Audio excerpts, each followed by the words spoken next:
নমস্কার বন্ধুরা, আশা করি সকলে অনেক ভালো আছেন। মোয়ের আরেকটি নতুন ব্লগে আপনাদেরকে স্বাগত জানাই। তো আমরা গিয়েছিলাম তারকেশ্বরের কিছু ছবি এবং দৃশ্য এবং আমার যে সামান্য অভিজ্ঞতা তাই আপনাদের সাথে শেয়ার করে নিচ্ছি। আশা করি ব্লগটি আপনাদের ভালো লাগবে এবং আপনারা নতুন একটি জায়গা দেখতে পারবেন। যাদের কাছে তারকেশ্বরটি অপরিচিত তারা দেখতে থাকুন, আপনারা কিছু কিছু জিনিস দেখতে পারবেন এবং আপনাদের ভালো লাগবে।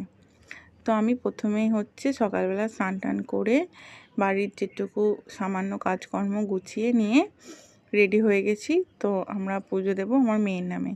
যখন আমার মেয়ে আমার প্রেগনেন্সি ছিল, মেয়ে পেটে থাকতে, তখন আমার প্রেগনেন্সিটা না অনেকটা হার্ড ছিল, লাইফ রিস্ক ছিল, ঠিক আছে। তো এই কারণে আমি মেয়ের নামে মানসিক করেছিলাম।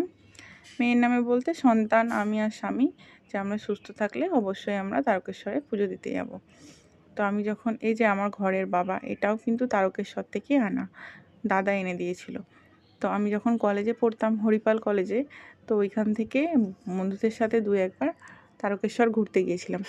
তো যখন পরীক্ষার টেনশন থাকতো তখন ওইরকম বাবাকে ডাকতাম আর উতরে যেতাম অবিশ্বাস্যভাবে।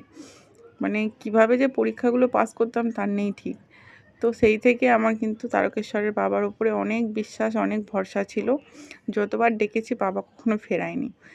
তো সেই হিসেবে আর কি সবথেকে কঠিন সময়ে জীবনের প্রেগনেন্সির সময়ে আমি তখন আমার মা বাবা দুজনেই অসুস্থ ছিল। বাবা তো মারাই গিয়েছেন, মাও অসুস্থই। তো আমাকে দেখার সেরকম কেউ ছিল না। তো আমি তখন এই তারকনাথকে ডেকেছিলাম যে আমি যদি বেঁচে থাকি, সন্তান যদি সুস্থ থাকে, তাহলে তোমার কাছে আমি গিয়ে পুজো দিয়ে আসবো আমার বাচ্চার চুল দিয়ে। তো আমরা সব রেডি করে নিয়ে চলে যাচ্ছি। এই যে আমার মেয়েকে বলছি একটু টাটা করো। তো আমরা বাইরে চলে এসেছি, আমি মা মেয়ে দুজনে মিলে এই একটু সাজগোজ করেছি, তাই আর কি ছবি তুলছি। তো ওর বাবা গাড়িটা বের করছে আর ব্যাগগুলো আমি আমার পিছনে যে বসার জায়গাটা আছে না, সেখানেই রেখেছি। তো ওই যে মেয়ে আমাকে আদর করতে শুরু করেছে, হারটা ওর পছন্দ হয়েছে, এটা নিয়ে এখন দেখবে, ঘাটাঘাটি করবে। আর আমাদের বাড়ির পিছনের বাড়িটা দেখা যাচ্ছে। আর ওই যে টালির চাল, ওইটা আমাদেরই পুরনো গোয়াল, ওটা এখন আর অব্যবহৃত পড়ে আছে, কিন্তু ওখানে গাছপালা রয়েছে, তো দেখতে সুন্দর লাগে। যতটুকু মেয়ের সাথে ছবি তোলা যায় তোলার চেষ্টা করছি। তো এর মধ্যে ওর বাবা চলে এসছে। ওর বাবা আর গিয়ে আমাদের দুজনের হেলমেট বার করতে করতে সময় লাগছিল। তো আমরা বাইকে করে চলে এসেছি। তো অনেকটা রাস্তা এসেছি, তো ওর বাবার একটু অসুবিধা হচ্ছে, তো বললো একটু দাঁড়িয়ে যাই। আমাদের ওইখান থেকে তারকেশ্বর বাসে, যদি বাস কন্টিনিউ একটানা চলে, তাহলে 45 মিনিট লাগে। ধরুন আমরা আধ ঘন্টার মতো বাইকে এসে এইখানটা দাঁড়িয়েছি। তো এইটা একটি কালী মন্দির, খুব সুন্দর, খুব সুন্দর চারিদিকটা, সেই পার্ক যেমন হয় বাচ্চাদের চিলড্রেন পার্ক, ঠিক তেমন ছিল। একদম গ্রিন, সব কিছু বাঁধানো গোছানো। আর সামনেটা রাস্তাটাও আপনাদেরকে দেখাচ্ছি, চলুন। ওই যে দেখছেন পিছন দিক দিয়ে লরি যাচ্ছে, ওই যে গাড়ি যাচ্ছে, খুব সুন্দর জায়গাটা। কারোর যদি মন খারাপ থাকে আর এই মন্দিরটায় বসে, মন একদম ভালো হয়ে যাবে। তো আমরা এখানটা দাঁড়িয়েছিলাম একটুখানি, বাইক থেকে নেবে জল খাবো, রেস্ট নেবো বলে। আধ ঘন্টা মতন চালানোর পর এবার বেবিকে নিয়ে বসলে বুঝতেই পারছেন অনেকটা সাবধানে বসতে হয়, তার সাথে ব্যাগ রয়েছে। তো এইখানটা আবার পাশটায় রয়েছে একটা শিবের মন্দির।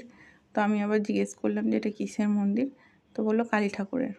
ওই যে পাশটাতে এটা মনে হয় বলি টলি দেওয়ার জায়গা।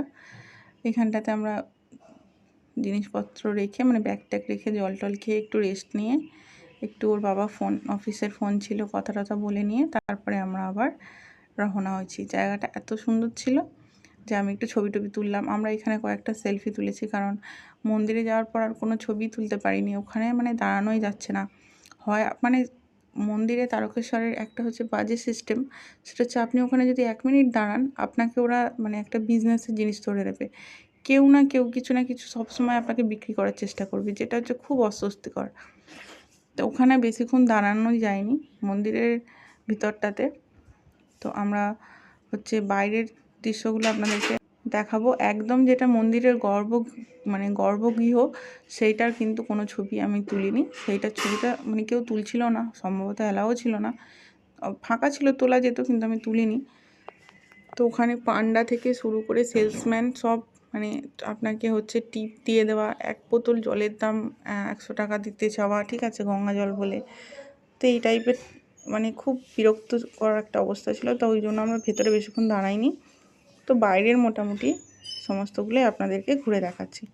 তো যাই হোক, এই শিব ঠাকুরটাও খুব সুন্দর ছিল। আমরা এখান থেকে এবার আবার বাইকে চেপে চলে এসেছি তারকেশ্বরের মধ্যে। তো এখানে অনেকগুলো জিনিস হয়েছে, ডালা টালা আমাদের কেনা হয়ে গেছে। তো এখান থেকে আমরা আর কি ভেতরের দিকে যাচ্ছি। এই যে পুকুরটা দেখা যাচ্ছে, এটাকে বলে দুধ পুকুর। তো এখানেই সবাই স্নান টান করে এখান থেকে জল নিয়ে বাবার মাথায় ঢালে। তো যাই হোক, আমরা স্নান বাড়ির থেকে করে গিয়েছিলাম, তো আমরা স্নান করিনি।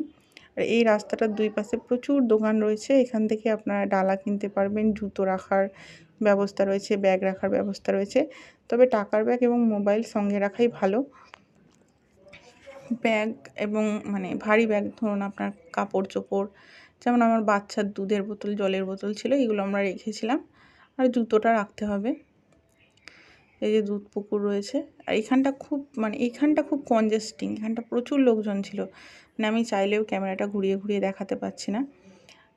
তো এখান দিয়ে যাচ্ছি গলিটার ভেতর দিয়ে। এরপরে হচ্ছে আপনার ভেতরের গর্ভগৃহটা বা হচ্ছে মেন মানে প্রধান মন্দিরটা শিবের, বাবা তারকনাথের প্রধান মন্দিরটা রয়েছে।